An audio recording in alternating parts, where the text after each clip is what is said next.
the headline was total clickbait, but I think it's the same conversation here. And the headline here was 2022 is the worst year for video games ever. Now, to be clear, I just want to point out they're not saying the video game industry it's a bad year. They're saying it's a bad year in terms of new games coming out, right? Like in terms of the release of new games, 2022 is a bad year. There's not a lot of new games. There's not a lot of excitement. They blame COVID. They blame all kinds of things in this article. They blame E3 going away, right? Like there's a lot of blame that's thrown around here. But I anecdotally get the sense that this is the worst year ever for video games.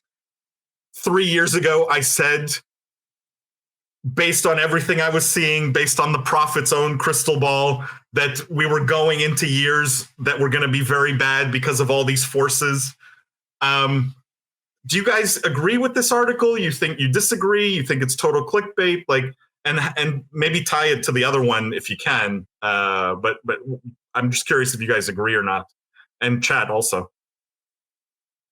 It's hard to think of what else has been really eye-grabbing or attention, capturing other than Elden Ring, right? And everyone's super excited for that one. Technically announced last year, even though right, like the hype was mostly last year. Right, True, but it came out in February. But I hear you. It was still a Q1 game. So it has overlap with last year certainly. I'm trying to think of what else I'm excited for. And most of it are announcements for games that are probably coming out in 2023, 2024. I mean, I still want my Elden Rings, or not Elden Rings, excuse me. I still want my next Skyrim, right? Like, what are they going to do with that franchise? I want my next Fallout. What are they going to do with that?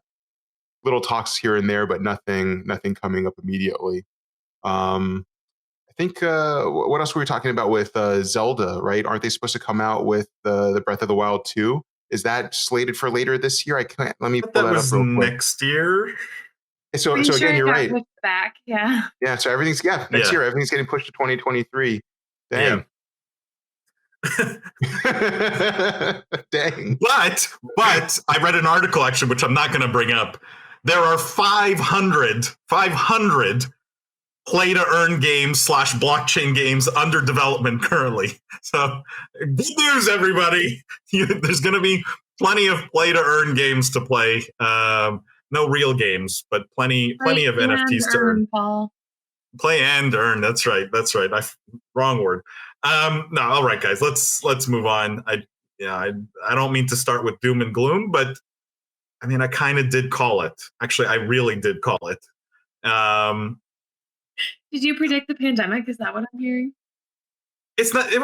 Even without the pandemic, we'd still be here. In my opinion, we'd still be here. It's just what has happened is this slippery slope of lowered expectations. Is the forces that are at work, where every year what people expect from their game gets lower and lower and lower until eventually, we really expect nothing, right? It is where if it's a slot machine that holds our interest for 15 minutes, people are going to say, "Oh my God, this is the greatest game ever." All right, let's talk about video games in schools. I think that's a topic that a lot of people are interested in. A lot of people react to, content we put out. And this was a headline definitely caught my attention. The headline was 3 in 5 think video games should be part of the core school curriculum. So the article talks about how 2 in 3 Americans think it's time for gaming to be considered a legitimate career. 54% of 2,000 adults polled believe video gaming should also be taught in school, and 3 in 5 think games should be part of the core school curriculum. I mean, that's a lot, right? 54% says it should be taught in schools, and 3 in 5 should think it should be part of the core curriculum.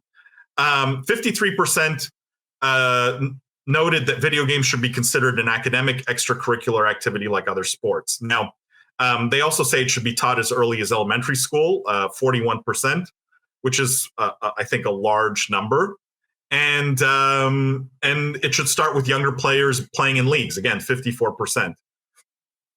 It says 4 in 10 respondents stated they were currently in some form of higher education, and of them, 88% said they'd major in gaming if they could. I'm throwing out a lot of stats here, guys. I'm curious what you think of some of them that I mentioned. You think this is optimistic? Do you think this is a sea change? It's the first time I think I've heard such clear enthusiasm around gaming at an earlier age like this, right? We do a lot of like college and college esports programs, and we cover a lot of that. But this feels like there's this, because this is driven by parents fundamentally, right? If you're talking about elementary school, acceptance from parents. Do you think this is a big moment for the industry, Lindsay? I mean, I think that this is, to me, it's more so a natural progression as someone who grew up with like Hooked on Phonics and Mavis Beacon and all those little silly little games that we use to teach us stuff.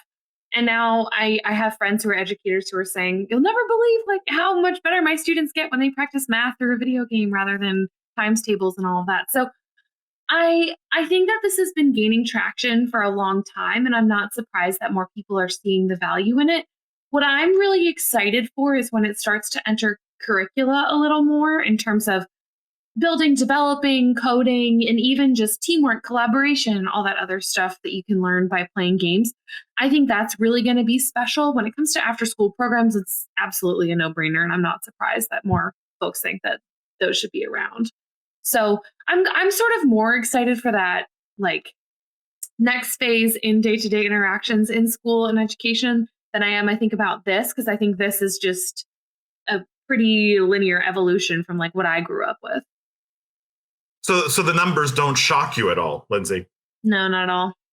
So I want to speak to that, because for me, the numbers, I mean, they're definitely higher than I would have expected. But if you look at that 88% stat as to the ones that would major in gaming, clearly a little bit of bias here, I think, where maybe the people that they're interviewing are obviously gamers to a significant degree. I just wanted to give a quick shout out to a couple of our former guests on the podcast.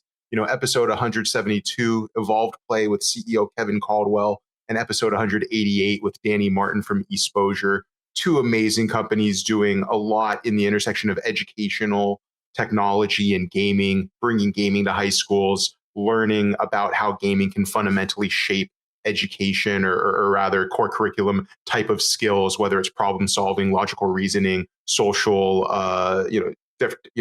handling oneself socially in certain situations. So a lot to be said about the benefits of how gaming can benefit students in the school system. But yeah, all these numbers are definitely much higher than I would have expected, especially given a lot of personal conversations I've had with friends, parents, with just new people that I'm meeting that have kids and that are so against gaming. And I say, well, hey, I'm actually teaching gaming at UC Irvine, and these are people that don't know that gaming's offered in some component at the collegiate level. And then they say, well, that makes sense because you already have certain skills, but I still think children, need restrictions, or maybe they're not ready for it.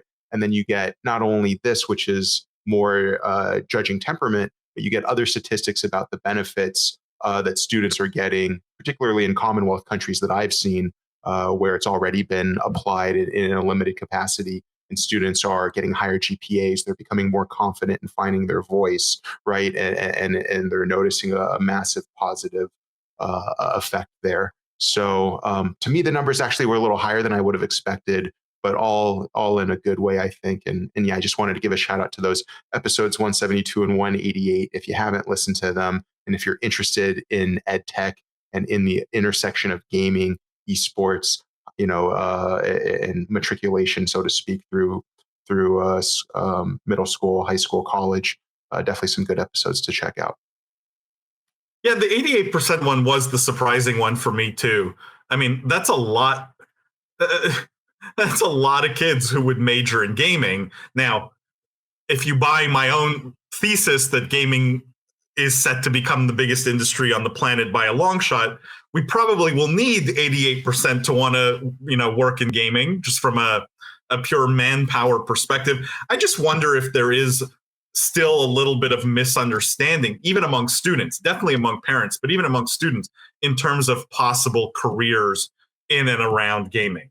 I think there is still a big gap there. And I think a lot of kids just see it as, well, yeah, I get to play video games for a living. And I think part of the problem is not just building the curriculum and the advocacy for this kind of stuff, but also making sure kids know what are the career options, what could they do in and around gaming beyond just playing. Matt says, wow, teenagers want their educational focus to be centered on video games. Color me shocked. I mean, I'm curious, do you guys think that this is part of the bias, that there's bias built in here because kids just think they're going to play and get paid to play? Or are we past that?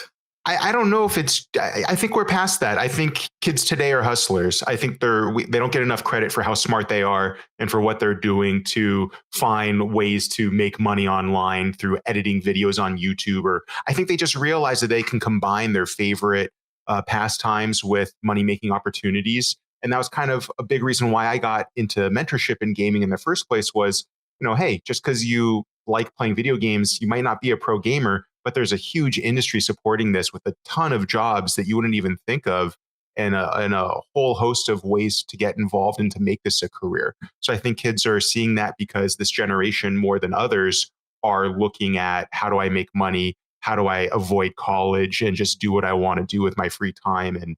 And I think kudos to them for that. Justin says, I think it should be expanded even more to internet/social media, and gaming should all have a slice in school with how big it is in our lives. Yes, except I do think gaming eventually replaces what we call social media today, right? These interactions are happening more and more in Fortnite than on Facebook. But I agree. I think there's sort of a bigger category you could probably lump this all into. Chris says, Adobe Creative Cloud finally going to replace woodshop electives. I mean, Chris, has it not already? I mean, is anyone still taking woodshop seriously? Maybe Minecraft woodshop one day. Yeah, actually, need more people. I'm going to throw a thing out there. Need more people to take woodshop because there's nobody to build houses, which is leading to the housing shortage. So honestly, kids could take woodshop and Adobe Creative Cloud. Like that would be a good use of time in high school. This is true. Justin says there's a big gap there, but since there's no information out there one way or the other, especially since gaming and the internet as a whole can be a viable career path. Yeah, I think there's awareness around that. I think with gaming, at least in my mind, it's still a little murky because I do get it from students, from student-aged kids all the time. Like, what can I really go do and get paid for to do in the gaming world other than making games or playing games? Like, and I think there is some education still to do around that.